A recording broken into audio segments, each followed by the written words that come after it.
Buen día, bienvenidos a Postdata. Es lunes 13 de julio, le tenemos las noticias. En las últimas 24 horas, México registró 276 fallecimientos y 4.482 nuevos contagios de COVID-19. En Michoacán, la Secretaría de Salud confirmó 2 decesos y 91 enfermos por coronavirus este domingo. Tras denunciar inconsistencias en la información de los gobiernos estatales, el subsecretario de Salud Hugo López-Gatell anunció el viernes la suspensión del semáforo epidemiológico de riesgo de coronavirus, pero un día después aclaró que la última evaluación sigue vigente. La secretaria de Salud de Michoacán, Diana Carpio Ríos, informó a diputados locales que el COVID-19 se mantendrá como un riesgo mundial durante los próximos 3 años. En un mensaje sabatino, el presidente Andrés Manuel López Obrador se refirió a los buenos resultados de su encuentro con Donald Trump y descartó una confrontación con el gobierno de los Estados Unidos de Norteamérica al señalar que lo cortés no quita lo valiente. Por cuarta ocasión, integrantes del Frente Nacional Anti-AMLO realizaron una caravana vehicular en Morelia para exigir la renuncia del Ejecutivo Federal por las malas decisiones de su gobierno. Autoridades estatales y federales reconocieron a los brigadistas michoacanos por el trabajo que realizaron durante la temporada de incendios forestales, pese al riesgo que representaba la pandemia. Vecinos de 7 colonias y fraccionamientos de Morelia afectados por las lluvias denunciaron que sus viviendas se inundaron debido a la falta de limpieza de los ríos y a un talud que se registró en la zona de Torremolinos. La basura y desechos que arrastró el Dren Barajas llenaron 9 camiones de volteo de la Dirección de Residuos Sólidos del Ayuntamiento Capitalino, que limpió el taponamiento que se formó entre Periodismo y Siervo de la Nación. Con una inversión de 75,000 pesos, la Secretaría de Fomento Económico de Morelia comenzó el proceso para crear cooperativas que impulsen proyectos productivos que ayuden a los morelianos afectados por la pandemia. Y en los deportes, Atlético Morelia dio a conocer a sus 2 primeros refuerzos para encarar la primera temporada de la nueva Liga de Expansión. Comenzamos.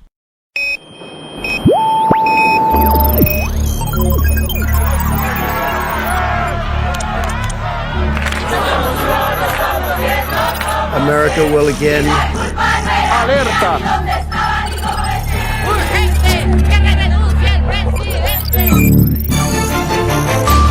Vox FM presenta Postdata, periodismo responsable. Postdata con Carlos Monge. Comenzamos.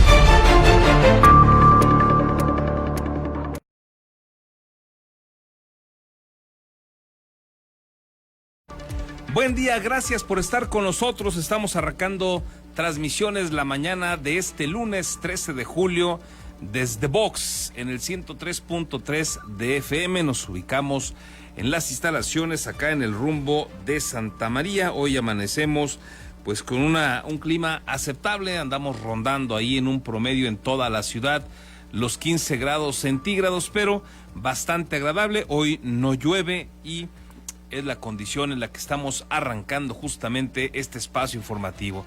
Quedamos a sus órdenes en el 44 37 35 06 67. Y para usted que nos sigue a través de Facebook, le dejamos ahí también la oportunidad de que nos deje sus comentarios, sus opiniones. Estaremos pendientes de todas y cada una de ellas. Así es que vámonos pues con la información.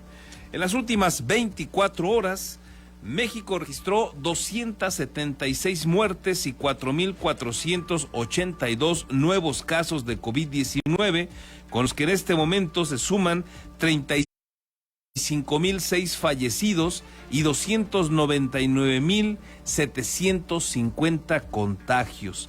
La Secretaría de Salud informó que el 61% de los enfermos se han recuperado.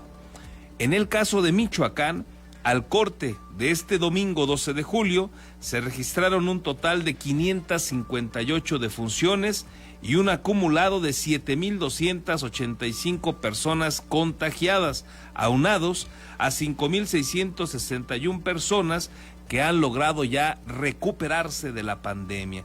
En el reporte técnico diario proporcionado por el gobierno del estado, se reportaron 2 fallecimientos y 91 casos nuevos de coronavirus.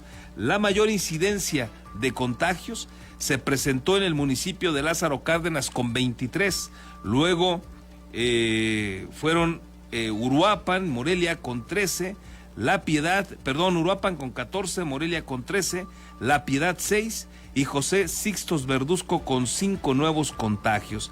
En cuanto a fallecimientos, estos se registraron uno en el puerto de Lázaro Cárdenas y otro en La Piedad. Ahí tiene usted lo que sucedió en el caso estricto de Michoacán y lo que sucedió también a nivel nacional con el tema del COVID. Vale la pena que usted se siga cuidando. Ahora vamos a ir justamente con más detalles de todo lo que hay, polémico mucho, en torno al COVID-19. Y vámonos primero con el secretario Hugo López-Gatell, subsecretario, porque tras denunciar inconsistencias en la información de los gobiernos estatales, López-Gatell anunció el viernes la suspensión del semáforo epidemiológico de riesgo de coronavirus. Había sido enfático al decir que las entidades no estaban haciendo bien su trabajo, no dijo tampoco cuáles, no fue específico al señalarlos, pero un día después aclaró que la última evaluación seguía vigente. Salieron varios gobernadores preponderantemente del PAN, inclusive de Morena, a pedirle que fuera claro, que informara debidamente y especificara de qué autoridades o de qué entidades en concreto estaba hablando. Y después de haber acusado, López-Gatell terminó reculando y dijo que el semáforo seguía. A 40 días de la implementación del semáforo de riesgo epidemiológico por COVID-19 para cada uno de los estados y municipios del país, la Secretaría de Salud Federal decidió no presentarlo el viernes pasado, ya que identificó que la información que proporcionan algunos estados no es consistente y que el desfase no corresponde a la base de datos federal, sino a la de los gobiernos locales. Decidimos hoy no presentar el semáforo. ¿Por qué razón? Porque identificamos que la información que se transfiere para evaluar el semáforo no es consistente en todos los estados. Esto nos llevó la semana a estar descubriendo. Al inicio pensamos que teníamos un desfase de nuestra base de datos y nos damos cuenta que no, que hay inconsistencias. El subsecretario de Prevención y Promoción de la Salud, Hugo López-Gatell Ramírez, aclaró que la situación no es generalizada, pero no precisó las entidades que registran este problema. Dejo en claro que no son las 32 entidades federativas. Dejo en claro. Pero no podemos presentar el semáforo nacional cuando va a estar con varios huecos grises por todos lados porque no hay información consistente para la evaluación. Sin embargo, un día después, aseguró que sigue vigente la evaluación de esta semana, según la cual 17 estados se encuentran en color naranja, es decir, en riesgo alto de contagio, y el resto están en rojo, de riesgo máximo.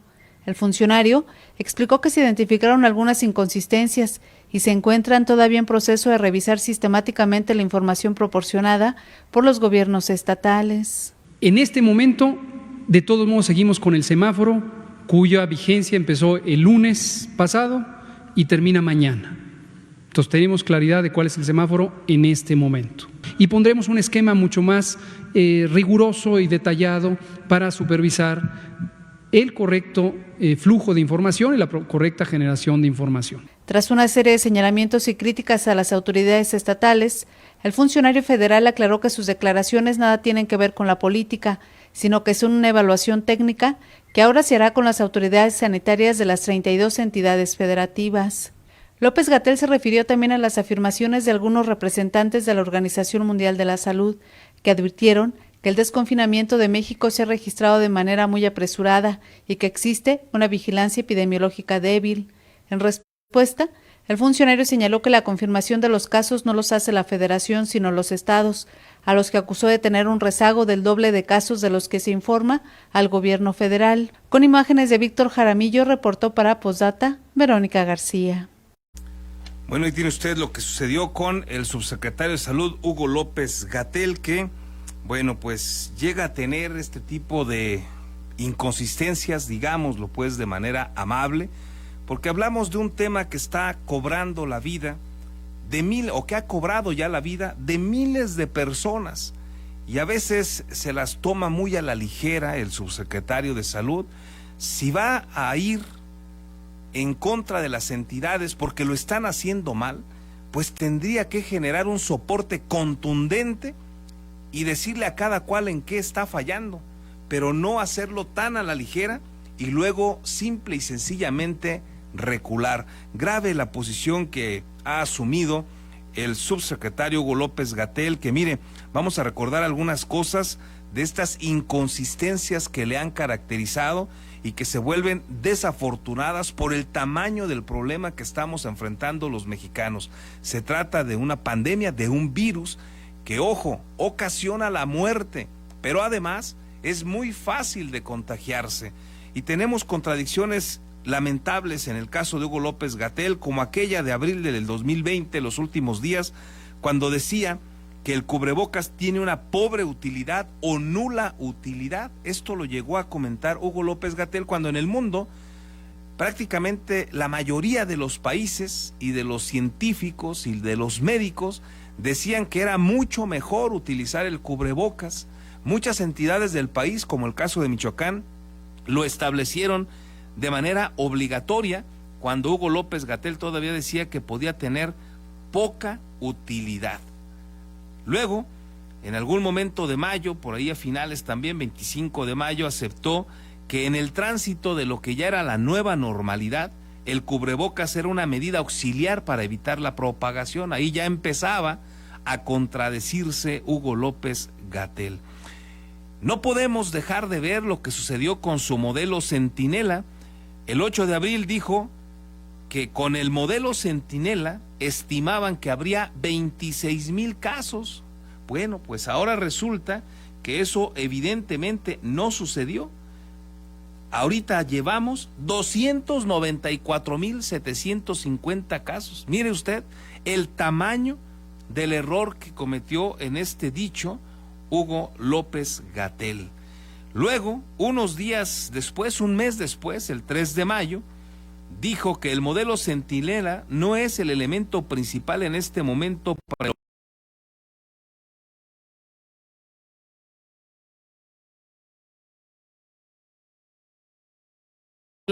ya no es procedente su uso. Para ese momento ya había más de 20,000 casos y ya muchos científicos le habían hecho observaciones severas y otros médicos, inclusive nacionales, ya le habían hecho críticas severas a Hugo López-Gatell. También dijo, para que vea el tamaño de las inconsistencias, que no se necesitarían hospitales especializados para atender el coronavirus, pero luego, en marzo, dijo, sí se requieren espacios especiales para atender a los enfermos del COVID. Del tema de aplanar la curva, bueno, ya ese lo hemos hablado bastante, pero es otro de los temas en donde las contradicciones han estado, pues de una manera cotidiana, así como sobre los picos del contagio. Recordará usted que por allá, a mediados de abril, él decía que los picos máximos de los contagios en esta pandemia oscilarían entre el 8 y 10 de mayo, luego dijo que siempre no, que sería una semana después, y resulta que estamos llegándole a mitad de julio y hemos registrado los picos más altos de la pandemia. Son pues datos contundentes, preocupantes, porque quien lidera, por lo menos en el manejo de la información a nivel nacional, pues ha cometido bastantes inconsistencias, irregularidades, o sus pronósticos, evidentemente, porque ahí está documentado, usted lo acaba de escuchar, evidentemente han fallado. Un 17 de marzo que seguramente será inolvidable, Hugo López-Gatell defendiendo tal vez su chamba o su enamoramiento con el político y líder de Morena y en este momento presidente de México, Andrés Manuel López Obrador, dijo que la fuerza del presidente es moral, no de contagio. Dijo que no tiene por qué ser la persona que contagie a las masas. Eso dijo Hugo López-Gatell cuando ya la recomendación era que nos quedáramos en casa, que evitáramos el contacto. Y en lugar de ello, defendió al presidente que seguía en la calle, que acudía a eventos con población y que andaba besando y mordiendo niños. Son de los asuntos que se vuelve importante tener como referencia porque es un tema, le repito a usted, complicado. Podríamos estar en riesgo de muerte si contraemos el virus, por ello hay que mantenernos sanos, hay que buscar las maneras de estar fuertes y de tener un sistema inmunológico lo mejor posible. Finalmente le comparto sobre el tema del fin de la pandemia, de lo que también habló en su momento Hugo López-Gatell. Por allá, el 16 de abril, y recordará usted que lo puso contra las cuerdas el presidente López Obrador ese mismo día, dijo que el fin del primer ciclo de la epidemia de COVID, es decir, hasta agotar el 95% de los casos, sería para el 25 de junio. Esto tampoco ya no sucedió. Hace unos días, apenas el 30 de junio, Hugo López-Gatell dijo: ¿cuánto tiempo en total va a durar todo esto? Y se contestó: no se puede precisar, pero algunas conjeturas científicas apuntan a que esto podría durar varios años, posiblemente 3 años. Ahí tiene usted algunas de las frases que ha dado Hugo López-Gatell. Como ha dicho una cosa, ha dicho la otra, y por ello más vale nosotros cuidarnos, estar alertas. Tenemos acceso a las gráficas, tenemos acceso a los números. En razón de eso, que es la realidad, vayamos tomando conciencia. Solamente para cerrar este tema a nivel nacional, déjeme decirle que la semana pasada ha sido la más complicada de todo lo que llevamos de la pandemia. Registramos las cifras más altas de contagios. Por ejemplo, el martes fueron 6,258, el miércoles 6,995, el jueves superamos los 7,000, llegamos a 7,280, el viernes fueron 1,891 de los, 6,891 de los contagios. Luego llegamos el sábado a 6,094 y el domingo a 4,482. En el caso de los fallecimientos, las cosas no han estado mejor. Tenemos cifras como el martes 895, miércoles 782, jueves 730, viernes 665, 539 el sábado y 276 ayer. Cuídese, por favor, la situación sigue siendo complicada. Por más que el presidente salga y diga que el asunto ya está bajo control, en medio de estas cifras que han sido a la alza de la última semana, el presidente Andrés Manuel López Obrador, habrá que decirlo, también salió ayer a hablar al respecto. Y el presidente dice que han emprendido una campaña en contra del doctor López-Gatell, que es un profesional, pero lo atacan permanentemente. Están muy desesperados porque no sucedió lo que ellos esperaban, dice López Obrador, cuando los números, los datos duros ahí están, y el presidente le da por el tema de lo político o de los enemigos, ¿no?, de los presuntos fifís, como él les llama. Dijo además que persiste otra pandemia, así la llamó, y la catalogó como la del alarmismo de la prensa conservadora. Bueno, pues usted saque sus conclusiones y ya verá si está de acuerdo con el presidente y Hugo López-Gatell, que hablaban de unos 6,000 muertos, y ahora que llevamos ya más de 35,000, y cuando hay cálculos de organizaciones internacionales que ponen a México en que podría llegar hasta 80,000, ojalá que no, Dios quiera que no, pero usted valore si es una exageración o si ellos han mal informado o han mal calculado el impacto de la pandemia. Pero pues López Obrador salió a defenderlo, y a defenderlo con acusaciones así de simples de que se está exagerando. Ante diputados michoacanos, la secretaria de Salud en el estado, Diana Carpio Ríos, afirmó que un gran reto de al menos 3 años se avecina para todo el mundo, en que la pandemia del COVID-19 podrá estar presente para la sociedad. En el marco de una reunión de trabajo interinstitucional para un análisis conjunto de la atención en salud Michoacán, refirió que no solo se trata de encontrar una vacuna, sino de dispersarla y aplicarla debidamente para que la población en riesgo sea la primera en poder accesar a ella. El horizonte de la epidemia, en el documento que les voy a dejar hay un documento de la UNAM que me parece muy interesante, que habla de las fases de la pandemia y en el interno de las epidemias a nivel local y regional, y habla de 3 años de reto para el mundo. Aún habiendo una vacuna, la dispersión de esta vacuna a nivel mundial, local, y lograr las coberturas necesarias para tener una seroprevalencia que dé inmunidad en la población va a ser un gran reto. En respuesta a los cuestionamientos de los legisladores, la secretaria señaló también que se mantiene una lucha permanente para evitar el desabasto de medicamentos para niños enfermos, ya que la línea de producción se rompió de manera natural debido a la pandemia por el COVID-19, principalmente en los Estados Unidos de Norteamérica. La titular de la Secretaría de Salud reconoció que en su momento hubo un desabasto de medicamentos tanto a nivel nacional como mundial para atender a estos pacientes. Sin embargo, señaló que tanto por contrato que el Estado tiene referente a mezclas oncológicas y lo que ha sido entregado por parte del Instituto Nacional de Bienestar, el INSABI, en Michoacán en este momento se tiene abasto suficiente para cubrir las necesidades de los niños.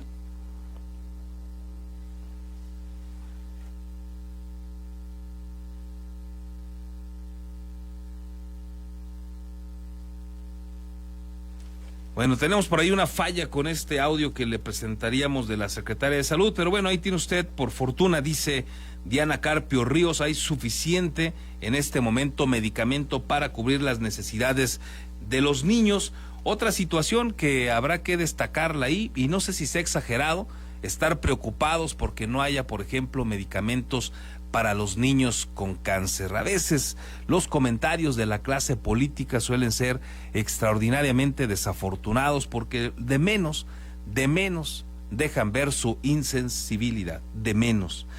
Y en un mensaje sabatino, justamente, el presidente de México, Andrés Manuel López Obrador, se refirió nuevamente a su reunión con el homólogo estadounidense Donald Trump y calificó su visita al vecino país del norte como buena y exitosa.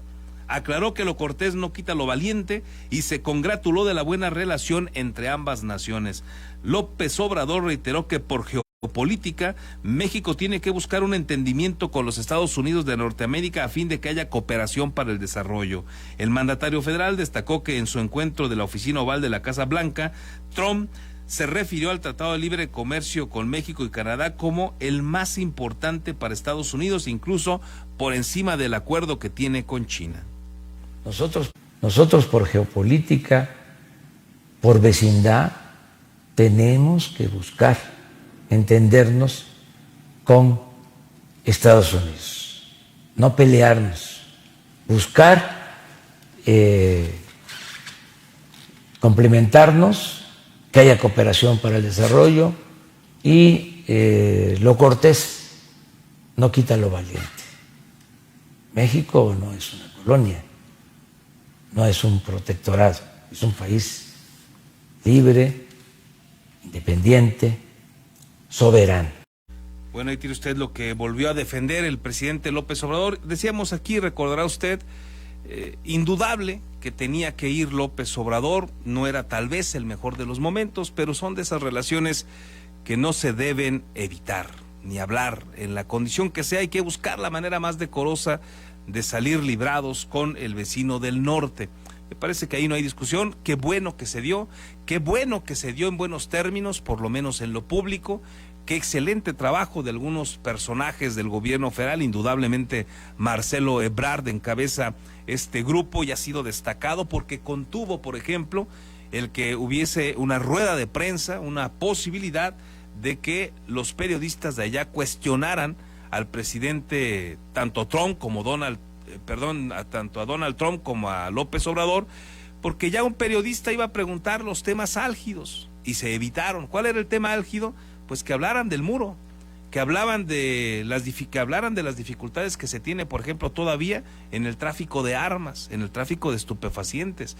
Y los temas sensibles se quedaron de lado. Hubo un buen trabajo, hubo un buen acuerdo ahí para abordar solamente lo comercial, las posibilidades de desarrollo de nuestro país gracias al TLC y de reencontrarse en esta relación entre Donald Trump y López Obrador, aunque ello hiciera ver a un par de personajes netamente incongruentes que en aras, ojalá que así sea, de que les vaya bien a sus naciones, pues recularon, se tragaron todo lo que han dicho Donald Trump de todos los mexicanos. Lo menos que nos ha dicho es que pues somos unas pésimas personas, hasta violadores nos ha dicho.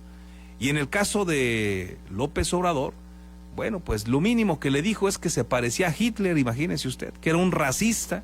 Bueno, todo eso quedó de lado y se quedó evidente la incongruencia, ojalá que sea en aras del país. Ya en el discurso podríamos discutir ampliamente el tema, porque si bien es cierto que hubo una parte excelente en el discurso que manejó el presidente López Obrador, se resbaló cuando se le olvidó todo lo que él decía de Donald Trump y no tuvo empacho en decirle pues que era un tipo que jamás había querido imponerle nada a México y que era un tipo gentil y respetuoso. Ya cuando vimos eso dijimos, chin, ya exageró el presidente López Obrador, pero bueno, para muchos ha sido una buena reunión, me parece que el saldo es favorable y tal vez los que pierden como personas, como seres humanos, como políticos, pues son un Donald Trump y un López Obrador que fueron, ojalá que pensando en su país, extraordinariamente incongruentes. Y vámonos con más de las noticias porque por cuarta ocasión el Frente Nacional Anti-AMLO, el FRENA, salió a las calles de la capital para mostrar su desaprobación al gobierno que encabeza López Obrador con una caravana de automóviles que inició su recorrido en el ramal de Camelinas frente al Office Depot de Altozano. La coordinadora de Frena en la capital, Gloria Estrada Peña, indicó que el objetivo es exigir la renuncia del mandatario federal debido a las malas decisiones de su gobierno. Indicó que alrededor de 300 autos se unieron al descontento por las malas decisiones presidenciales, como retirar el apoyo a los niños con cáncer, la eliminación del Seguro Popular, así como las estancias infantiles y los comedores comunitarios. Uno de los principales. El quitar el apoyo a niños con cáncer, el quitar el seguro popular, el quitar las estancias infantiles y los comedores comunitarios. O sea, yo creo que con esos 4 te das cuenta, nos vamos dando cuenta de hacia dónde nos lleva o hacia dónde nos pretende o quiere llevar. Así es. Oye, por decir algunos, porque hay infinidad, porque yo quisiera saber una sola cosa que haya hecho bien López. Ninguna. Regalar millones de dólares a Centroamérica, por Dios. Cuando México tiene tanta necesidad de tantas cosas. Bueno, y tiene usted la queja de nueva cuenta de este grupo Frena contra el presidente López Obrador. Déjeme informarle ahora que autoridades estatales y federales reconocieron a los brigadistas michoacanos por el trabajo que realizaron durante toda esta temporada de incendios forestales y que estuvieron ahí al pie de la batalla, pese al riesgo que también representaba en esos momentos y representa todavía la pandemia por el COVID-19. Pese a la pandemia por el COVID-19, la eficacia de brigadistas ambientales evitó que siniestros forestales afectaran cerca de 16,000 hectáreas de superficie de Michoacán. Así lo señalaron autoridades federales y estatales al reconocer el esfuerzo que realizaron durante la temporada de incendios 1,100 combatientes integrados en 106 brigadas. En la ceremonia por el Día Nacional del Combatiente de Incendios Forestales, el gobernador Silvano Aureoles Conejo informó que este año prácticamente se triplicó el número de brigadas estatales, pero resaltó la necesidad de que las quemas provocadas no queden impunes. Por eso se tiene que ir documentando, le decía yo al fiscal general del Estado, y en el caso de los delitos ambientales, que hay que ir haciendo la historia para que se construyan los elementos, las rutas, para que sí se sancione el daño que se genera al ambiente de manera acorde al tamaño del daño, pensando que el que daña o contamina debiese de reparar ese daño. El director de la Comisión Forestal del Estado, Alejandro Ochoa Figueroa, consideró que la temporada fue álgida y muy difícil, por lo que Michoacán se mantuvo en el segundo lugar nacional en número de incendios, con un total de 601, y en la quinta posición en superficie afectada, con 16,136 hectáreas. No obstante, calculó que al incrementar el número de brigadas, se evitó que las afectaciones sumaran 35,000 hectáreas. Si no hubiésemos tenido este número de eficacia y el número de brigadas en campo, no estaríamos hablando de 19,000 hectáreas, estaríamos hablando sobre las 35,000 hectáreas. Por lo tanto, creemos que tuvimos una temporada exitosa que, pues bueno, además tuvo también sus problemas por el tema de COVID, el tema de la pandemia mundial. En la ceremonia fueron reconocidos por su labor en el combate de incendios Efraín Sánchez Posadas, Francisco Javier Hinojosa Aguirre, Carlos Mora Navarro, Arturo Hernández Meléndez y Erika Garduño Mendoza, quienes se han desempeñado en este ámbito por entre 6 y 32 años. Con imágenes de Víctor Jaramillo, reportó para Posdata, Verónica García. Bueno, pues vaya una felicitación, nuestro reconocimiento también a todos estos héroes que pues también ponen en riesgo su vida para salvar nuestra naturaleza, nuestros cerros, nuestras zonas boscosas, así es que a todos ellos nuestro reconocimiento. Hubo situaciones complicadas que se registraron, que les llevaron inclusive días para sofocar algunos fuegos y ahí estuvieron en pie de lucha. Gracias a todos ustedes y una felicitación por supuesto. Agradezco también algunos de sus comentarios, aquí nos deja el doctor Guillermo Montes, neumólogo, nos hace este comentario, dice con 299,750 casos y 35,000 defunciones, 35,006 defunciones, 52 más que Italia, México es ya el cuarto lugar en decesos por COVID-19 en el mundo, con una pandemia, dice el doctor Guillermo Montes, fuera de control.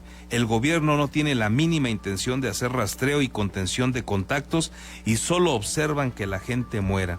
Y por su parte, la población no se hace responsable de su propia salud, no se cuidan, no usan cubrebocas, siguen haciendo reuniones. El caos total. Bueno, ahí la opinión del doctor Guillermo Montes, que pues digamos enfáticamente nos hace esta invitación a tomar conciencia, a cuidarnos, porque dice, somos ya el cuarto lugar en decesos, ya estamos por arriba también de Italia. Vamos a hacer una breve pausa, tenemos más noticias, así es que no le cambie, regresamos.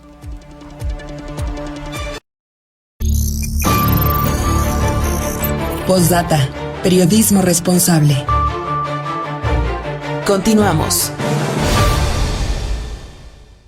Quédate en casa. Ante la emergencia sanitaria, Posdata se solidariza con los negocios morelianos que ante la emergencia sanitaria entregan sus productos a domicilio. Cuídate y cuida a tu familia a la par que apoyas el comercio local.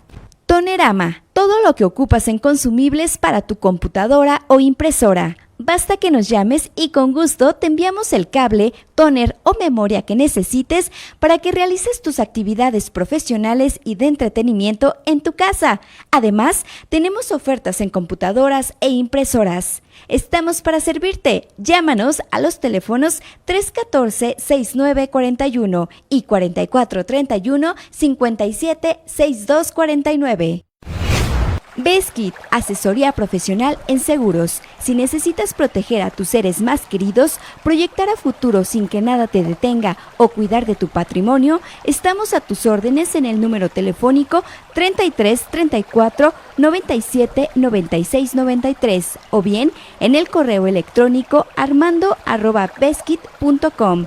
El licenciado Armando Dueñas Díaz, profesional en asesoría de seguros, espera su llamada.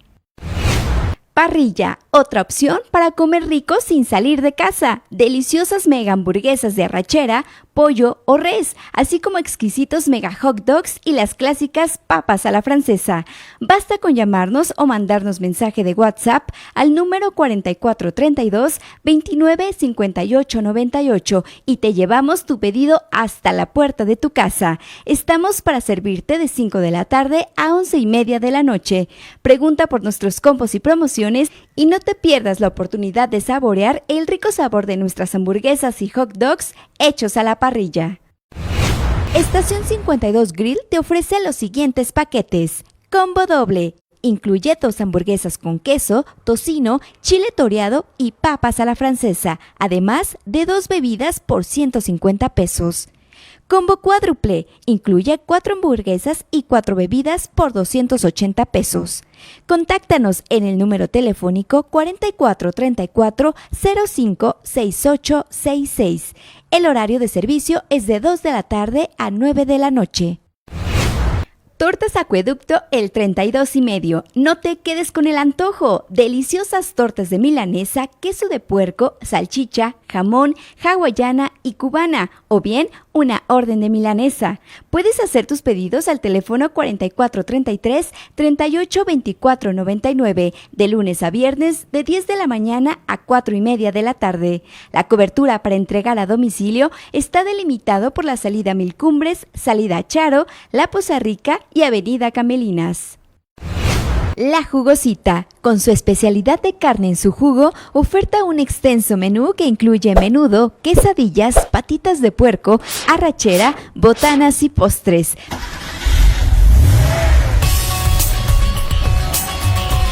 Reporte vial.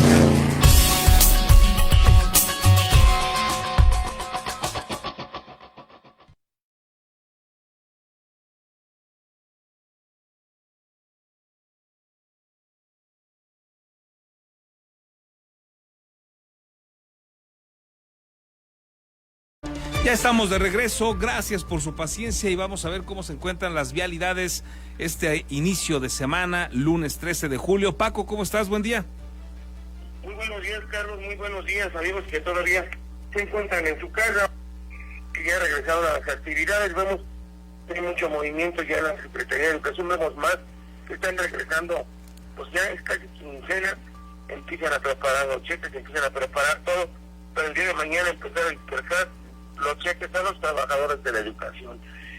¿Y cómo se encuentra ahorita la calzada a la vuelta? La calzada a la vuelta, vamos a comentar rápidamente con Eugenio Molina, nos reporta carga vehicular regular en esta zona del sur de Morelia, mucho movimiento, principalmente en la salida Pasco. Usted que viene entrando de esta arteria tan importante encontrará carga vehicular complicada para llegar hasta lo que es el monumento a Lázaro Cárdenas, hasta lo que se refiere al monumento.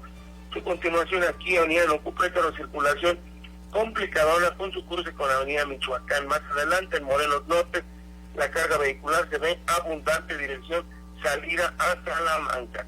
¿Cómo está la circulación en la primer cuadro de la ciudad?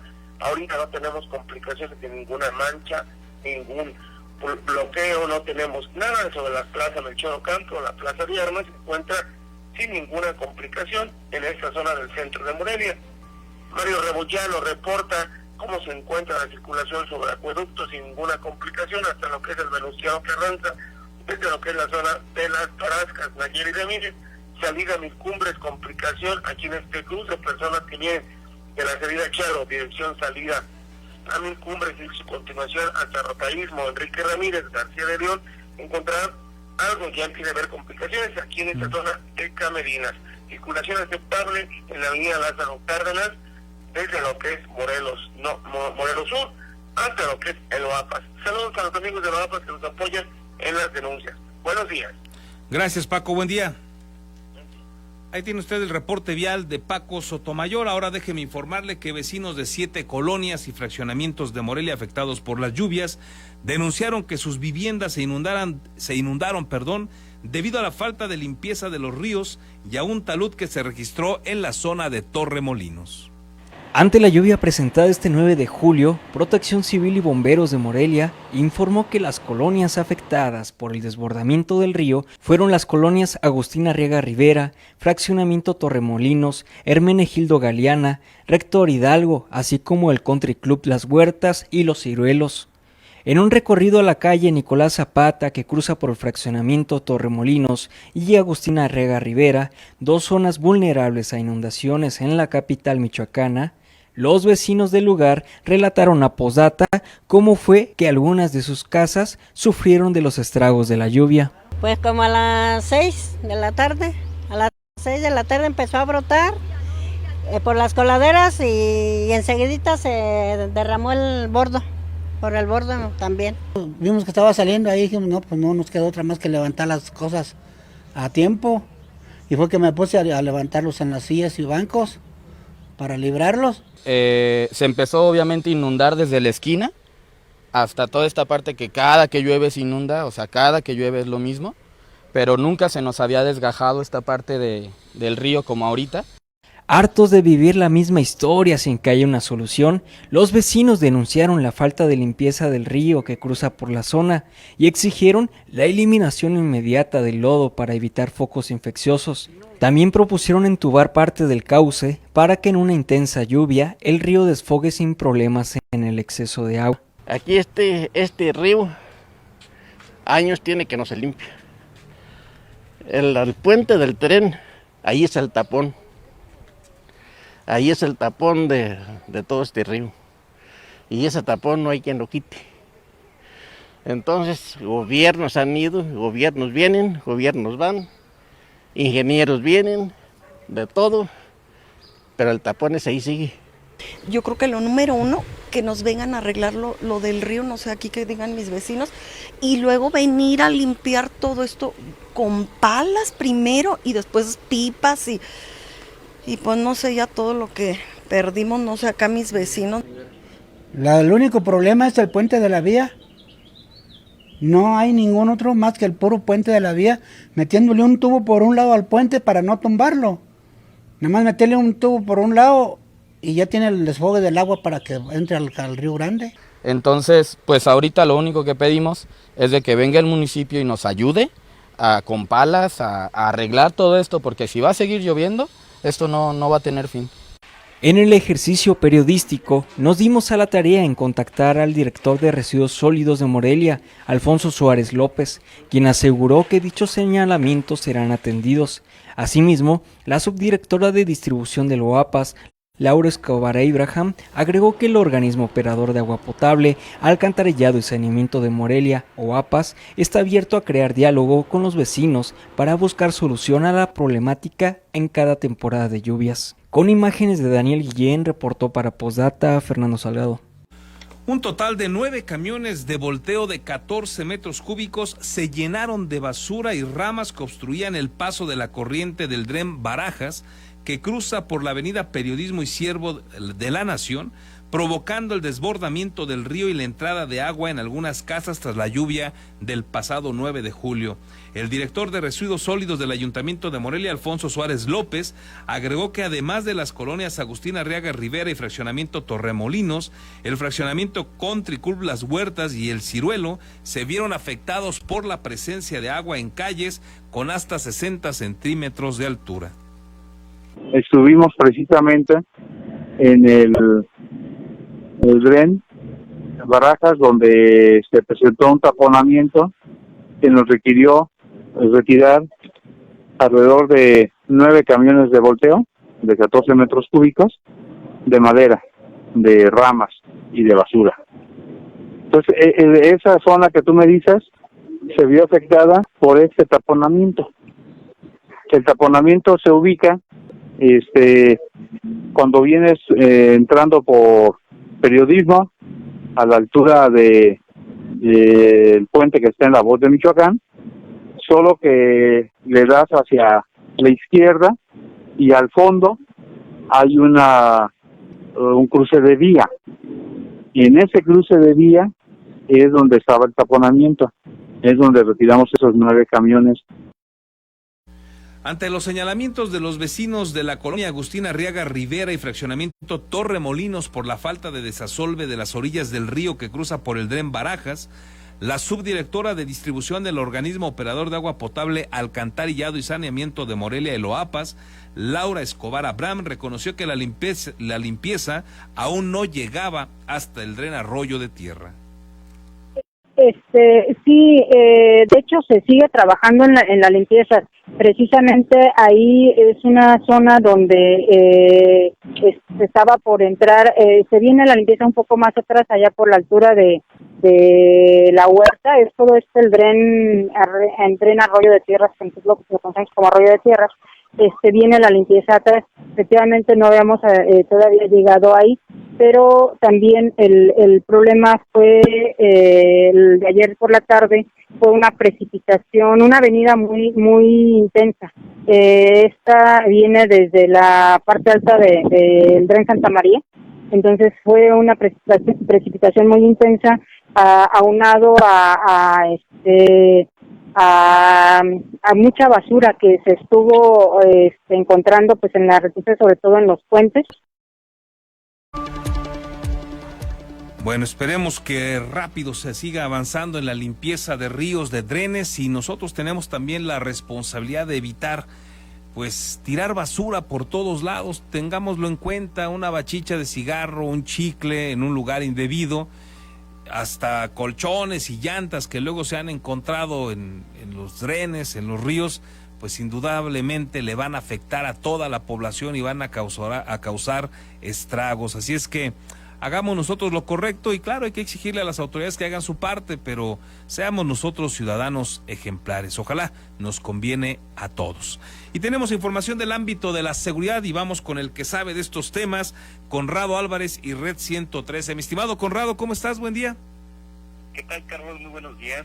Buenos días también para todos los amigos que siguen la transmisión. En Zamora fue encontrada una cabeza humana abandonada en la vía pública. La extremidad fue dejada por sus victimarios dentro de una bolsa de plástico cerca de una sucursal de Bodega Aurrera.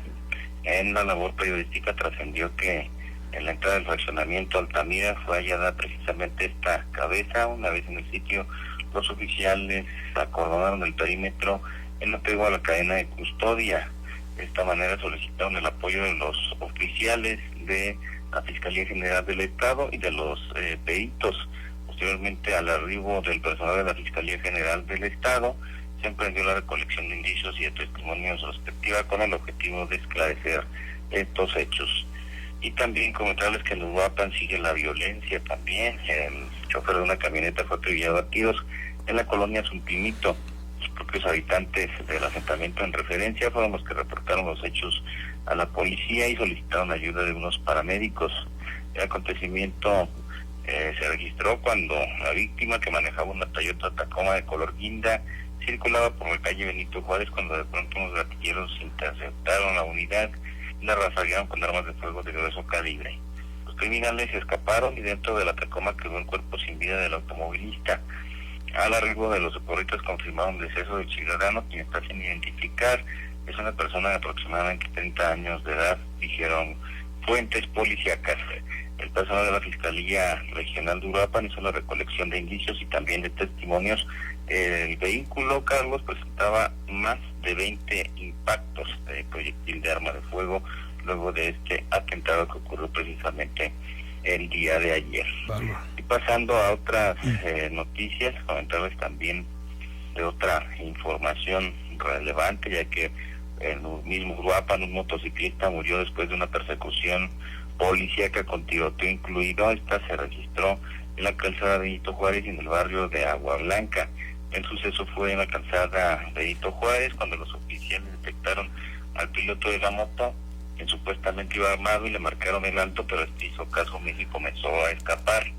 Fue así que en la calle Unión del barrio de Agua Blanca se desató una balacera en la cual el perseguido fue abatido, permanece sin identificar. Según datos de fuentes policíacas, el fallecido manejaba una moto de la marca Yamaha y pues su cuerpo fue trasladado a las instalaciones del Servicio Médico Forense para la práctica de los estudios competentes. Mi estimado Carlos, es la información. Excelente día para todos. Gracias, Conrado. Buena semana. Quedamos al pendiente y también excelente inicio de semana. Un fuerte abrazo. Ahí tiene usted el reporte de Conrado Álvarez y Red 113 en el tema de la inseguridad o la seguridad en Michoacán. Y bueno, déjeme platicarle que en redes sociales se ha desatado ahí una polémica interesante debido a una publicación que hicieron varios de los asistentes a una reunión entre quienes son aspirantes a tener la candidatura de Morena al gobierno de Michoacán. Ahí le vamos a presentar a usted que nos sigue a través de Facebook una fotografía donde usted puede observar en esta reunión a Sergio Pimentel Mendoza, a David Soto, al diputado local Alfredo Ramírez Bedoya. Está también Raúl Morón Orozco, quien es en este momento el presidente municipal de Morelia.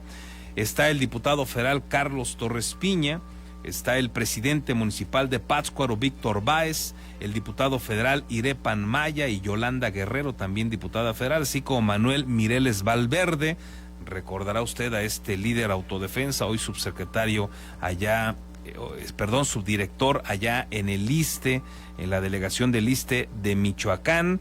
Y se encontraron también a Julio Peguero y Artemio Ortiz, este último secretario del Comité Ejecutivo Nacional de Morena.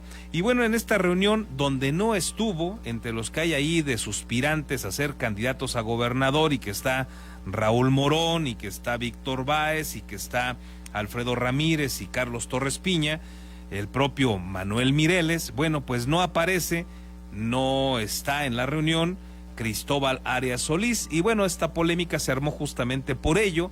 En redes sociales decían que era una especie de Tucoc, todos unidos contra Cristóbal. ¿Usted qué opina?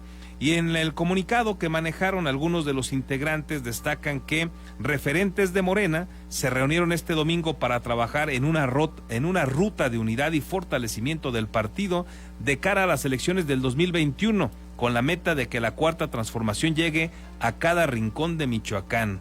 En el documento se explica que antes de aspiraciones personales, el anhelo compartido es que en Michoacán tenga un gobierno que realmente represente los intereses del pueblo y no solo las minorías que buscan enriquecerse al amparo del poder.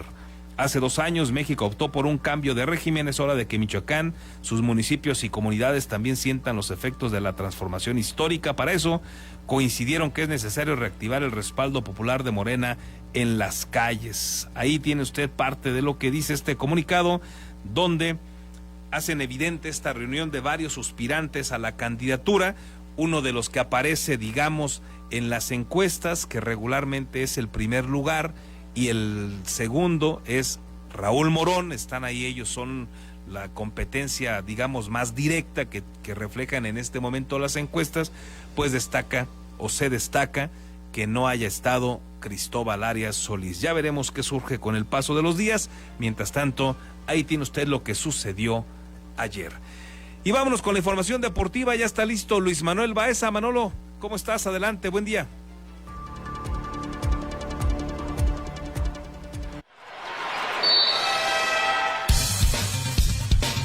Postdata Deportes.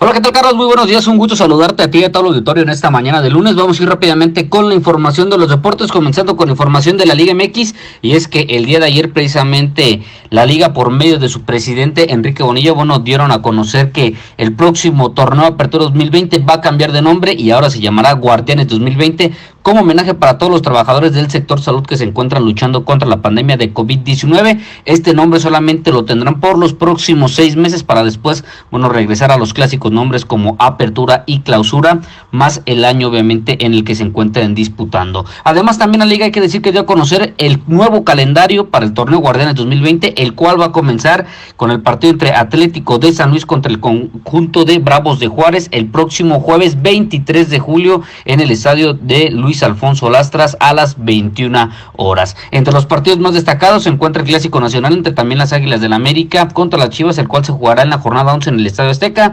Mientras tanto, en la jornada 12 se va a disputar el Clásico Regio entre Tigres contra Monterrey en el Estadio Universitario, y también en esa misma jornada, la 12, se jugará el Clásico Joven entre la Máquina Celeste del Cruz Azul contra las Águilas del América en el Estadio Azteca. Para la jornada 13, las Águilas del América van a recibir también en el Coloso de Santa Úrsula al conjunto de los Pumas en una edición más del Clásico Capitalino. Para la jornada 14 tendremos el Clásico Tapatío entre las Chivas Rayadas del Guadalajara contra los Rojinegros del Atlas en el Estadio Akron, y finalmente en la última jornada tendremos el partido entre Cruz Azul contra Pumas, y el equipo o los equipos que cerrarán precisamente el torneo regular serán Pachuca contra Necaxa. Hay que recordar que para este torneo llamado Guardianes 2020 calificarán los primeros 4 lugares de la tabla general directamente a los cuartos de final, y del lugar 5º al 12º disputarán un juego de repechaje para definir a los últimos 4 invitados a la liguilla del fútbol mexicano. Y continuando con información del fútbol mexicano, vamos a hablar de Atlético Morelia, y es que el conjunto michoacano ha anunciado a varios refuerzos precisamente para encarar este primer torneo en la nueva liga de expansión. El primer jugador en ser anunciado fue Edgar Pérez, que reforzará al conjunto michoacano en la parte delantera, Pérez, de 27 años, hay que decir que se desempeña precisamente como delantero y la temporada pasada estuvo con el conjunto fronterizo de Bravos de Juárez. Además, también los canarios, dieron a conocer a William Mejía como el segundo refuerzo proveniente de los Rayados del Monterrey. Mejía, de 21 años, hay que decir que todavía no ha debutado en la Liga MX, pero ha disputado varios partidos en la Copa MX y jugó 76 minutos en el Mundial de Clubes con el equipo regiomontano y llega a la escuadra roja y amarilla a préstamo por los próximos 6 meses. Finalmente también dieron a conocer otro de sus refuerzos es Armando Sandoval, que va a ser también fundamentalmente en la parte delantera, tiene experiencia en el equipo de Coras Tepic, también en las Chivas Rayadas del Guadalajara y obviamente en el conjunto del Zacatepec. De esta forma, el equipo de Atlético Morelia poco a poco empieza a dar a conocer más y más cuáles serán precisamente los jugadores que estarán compitiendo en la nueva Liga de Expansión. Pero ahora pasamos a información del deporte motor y es que te comento que el día de ayer se llevó a cabo el segundo gran premio del año precisamente de la Fórmula 1, en donde el actual campeón Lewis Hamilton conquistó su primer gran premio de la temporada 2020 luego de finalizar en primer lugar después de las 71 vueltas en el Red Bull Ring. Hamilton dominó la carrera de inicio a fin para conquistar su gran premio número 85 en su carrera para acercarse cada vez más al récord de más victorias en la F1 de Michael Schumacher, quien sumó 91 triunfos. El podium lo completó su compañero Valtteri Bottas, así como también el piloto de Red Bull Max Verstappen, que terminaron en segundo y tercer lugar respectivamente. Mientras tanto, el mexicano Sergio Checo Pérez, hay que decir que tuvo una espectacular carrera, la cual comenzó en el lugar número 17 prácticamente de los últimos lugares y terminó en el sexto lugar, mostrando un gran trabajo precisamente durante toda la carrera que le valió precisamente ser nombrado el piloto del día. De esta forma, el mexicano Sergio Checo Pérez suma por segundo gran premio consecutivo puntos y se encuentra en estos momentos ubicado en el quinto lugar general. Hay que decir que también de esta forma se terminan los dos grandes premios realizados en Austria y el próximo domingo continuarán las acciones del máximo circuito del automovilismo con el Gran Premio de Hungría. Hasta aquí la información de los deportes, Carlos. Yo me despido, que tengan un excelente lunes. Hasta mañana. Ahí tiene usted la información deportiva y lo que ha sucedido en torno a nuestro Michoacán. Gracias por el favor de su atención, que tenga usted una excelente semana. Nos escuchamos y nos vemos, de ser posible, mañana en punto de las 7 horas. A continuación, Ignacio Martínez. Postdata: México registra 35,006 muertos y casi 300,000 contagiados de COVID-19 documentados.